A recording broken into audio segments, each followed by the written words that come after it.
think Mario pointed out that life on the Earth formed shortly after all this bombardment happened, because we do have some signs of that.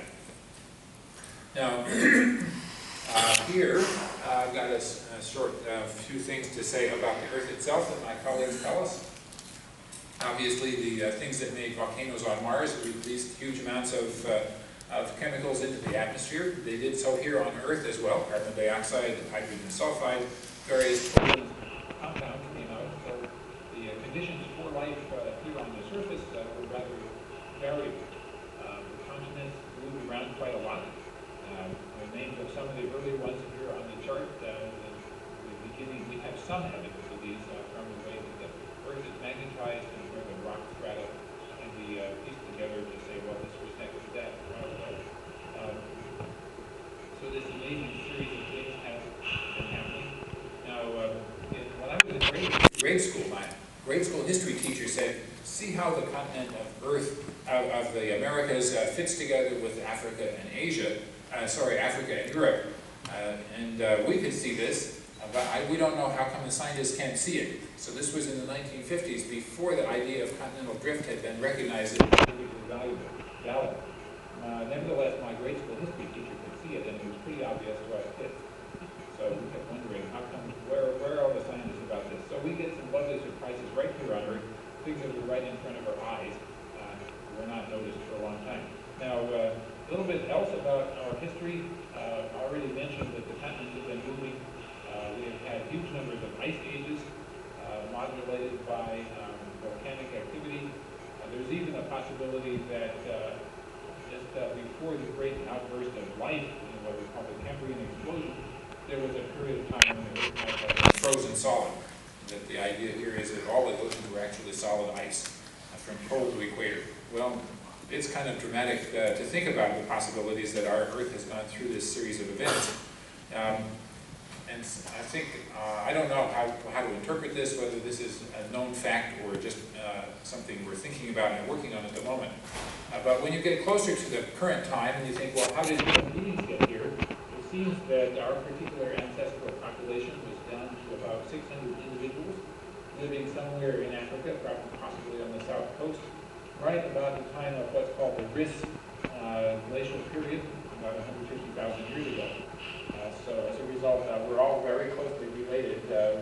We have 600 ancestors altogether, which is a pretty remarkable possibility.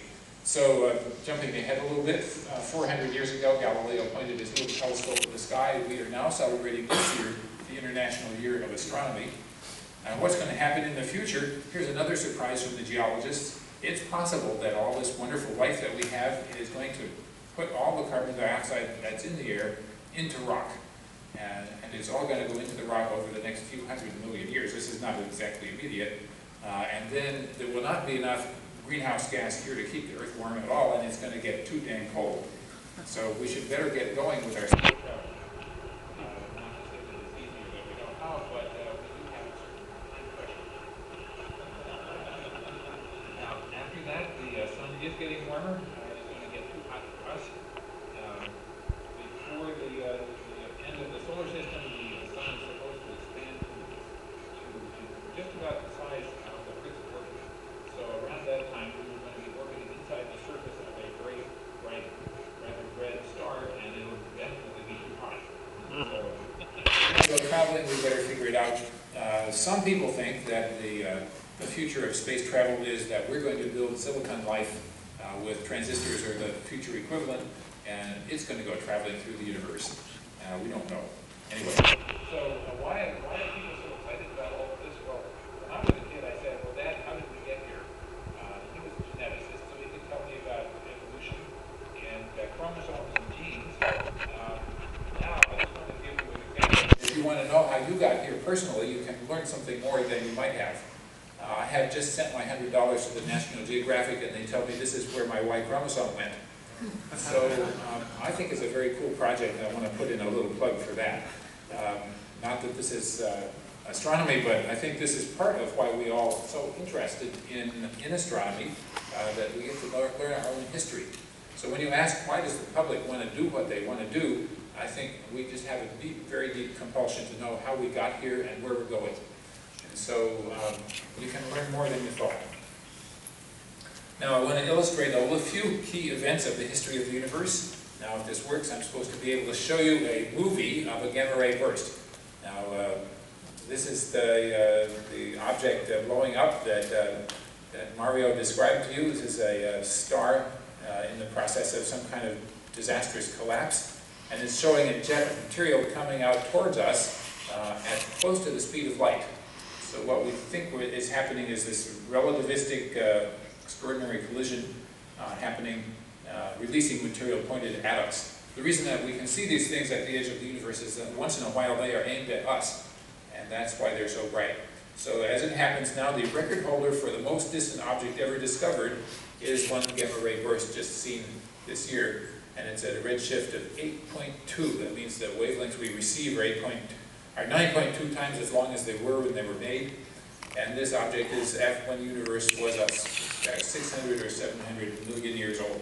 So we have already been able to see it that far back in time. This matters to us in another way because objects like this probably created the chemical elements that were then released into space to produce the first possibilities of life in the early universe. Mario has also shown you a little bit about the history of the galaxies. We have our own little simulated movie here. Two galaxies colliding in a ring that looks a lot like that real picture in the middle. So galaxies do collide. Now, what Mario might not have mentioned to you is that we are kind of expecting our nearest neighbor galaxy, the Andromeda Nebula, to come get us. And that the Andromeda Nebula may collide with the Milky Way in about 5 billion years, which is just about the time that it's getting too hot to live here on Earth. So we better get going again on space travel. But, you know, it was a few years ago, the Andromeda strain was a very popular story, and we kind of thought, well, bacteria from over there are coming at us. Well, it's not just bacteria. So now we'd like to know, how did we get here? We have lots of pictures from theorists saying how we think stars and planets may have formed. We have even animations of this kind of process. It takes just a few tens of thousands of years for a star to form. It takes a few billions of years for this material to form into planets. And it takes maybe tens or hundreds of millions of years for the basic orbits of the planets to get set up and for the rocks to get cleared out so life form would exist on a planet like Earth. So Mario also showed you this picture, the Eagle Nebula, where stars have just been born and are burning away their homes. Now I want to show you something, a little different view of the same place. This is the same place as seen with infrared light. And the point to show here is that infrared gives you a quite different view. There are stars on this picture taken from the ground with the telescope in Chile that you couldn't see in the previous picture. And you couldn't see them because the dust grains in those clouds are too opaque for visible light. And this is what infrared light will actually go around the dust grains without as much depth. You can see inside the cloud, you can see stars that are on this picture that were not there. And so a pretty important reason for infrared light is to be able to see inside the clouds where stars have been born. So very important message about looking into our stellar birthplaces. I want to talk a little bit about exoplanets because vast numbers have already been found. There are about 100 projects already going or planned to study planets around other stars. And whoever's got a telescope that could possibly make any progress, figure out how to try. So we already have many, 327 planets have already been found by the radial velocity of astrometry techniques.